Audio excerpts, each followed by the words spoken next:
I'm Sasha Gaillard in Paris, Illinois, where dry weather is a concern. Tonight's game will be right here at Mattoon High School, but starting this Thursday, the Babe Ruth State Tournament will go right back to Grimesfield. And all those games start at various times, so check out our website. I'm Sasha Gaillard in Moultrie County, where day after day of no rain is causing fear of fire, and especially as we get closer to July 4th. Good evening, Andrew and Allison. There are plenty of people talking about the Affordable Care Act, but there's a lot of confusion over what it actually is. Even though Jordan and Ian are heading off to college, this won't be their last year with Mattoon Post 88. It's part of the Legion's requirement that all the guys have to be 19 years or younger, and both men will be 19 around this time next year, so they'll be heading back with some collegiate talents.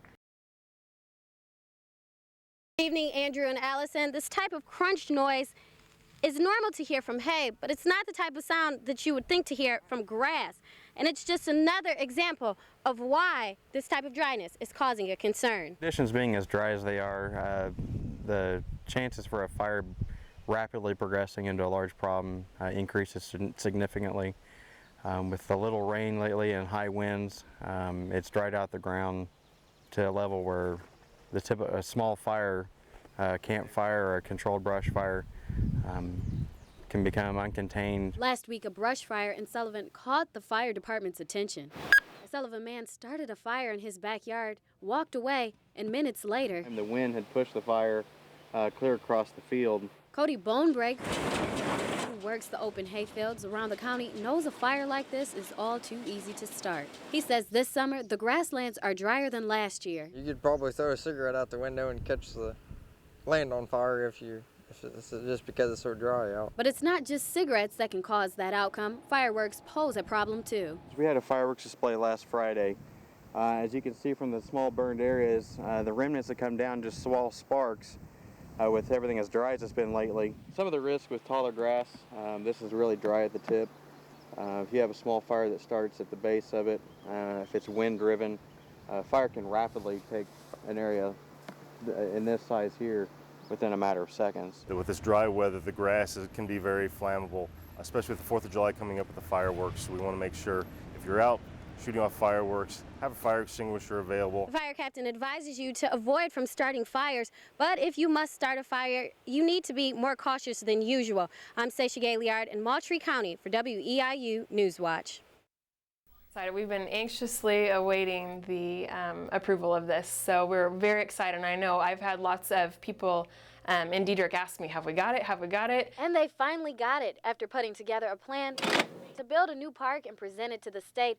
The village of Diederich received a state grant of more than $34,000 to build a new park on the north side of town. Now there will be something within walking distance for the entire north part of Diederich. They will have the ability to let their children just walk to the park and have a place for them to play safely. And to the North Point Estates neighborhood, you'll notice a large plot of land, which is where the city will start building the new park, which will help in the concerns of parents worried about their kids walking How are you doing? or riding their bikes on Illinois Route 33 to get to the park. So we will go on group walks or take the kids across the highway, but a few of our neighbors have some 7-year-olds that are interested in riding their bike by themselves, going to the park with their friends. Which is a problem for some of the younger kids, like Myers' 2-year-old son.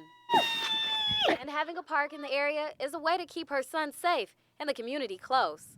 Our community here and our subdivision has been very tightly woven, just with families and interactions and barbecues, and having a park here will just give us another reason and another place to share family time together and, just have fun together. Good job. In Diederich, I'm Sasha Gaillard for WEIU Newswatch. Last month, Governor Pat Quinn signed the SMART Act that cut more than $1.5 billion in state programs, including the prescription drug program. And that means more than 150,000 seniors across the state may have to take care of the prescription cost on their own. There won't be any money to buy them. Prescription drugs, that is. Now seniors across Illinois will have to pay both prescription drug premium and copay cost without the state's help. But some people aren't aware, and they're in for a surprise at the pickup window. Some people that don't even open their mail, maybe. So there will be some people that won't realize that this has happened until they go to the pharmacy the next time to pick up their medicines. Okay, you're all set. bet. Thanks so much. But those that are aware of the cut say they're not looking forward to what this means for the future. Because we're living on a fixed income, and it's going to affect us greatly in the future. Which means Carol Stuckemeyer may have to eliminate some prescription drugs, and she says she isn't happy with the decisions the state is making. We're out here working on these highways and spending millions of dollars, and I don't know which is the most important. Hurry up and get through on a highway, or keep people healthy and for having medication.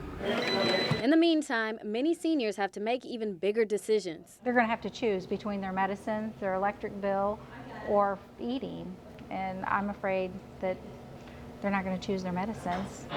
Effingham Senior Center Program Supervisor Linda Warner advises people to not stop taking their medication altogether. Instead, she advises seniors to Just talk with their physician. Are there generics that they can take that are going to cost them less money? Warner says seniors should consider finding a more affordable plan before the special enrollment period ends on August 30th. She says she knows understanding Medicare and prescription cost programs isn't easy and advises people to contact their Human Service Program or Medicare at 1-800-MEDICARE. Live in the studio, I'm Stacia Gailliard. Andrew, back to you.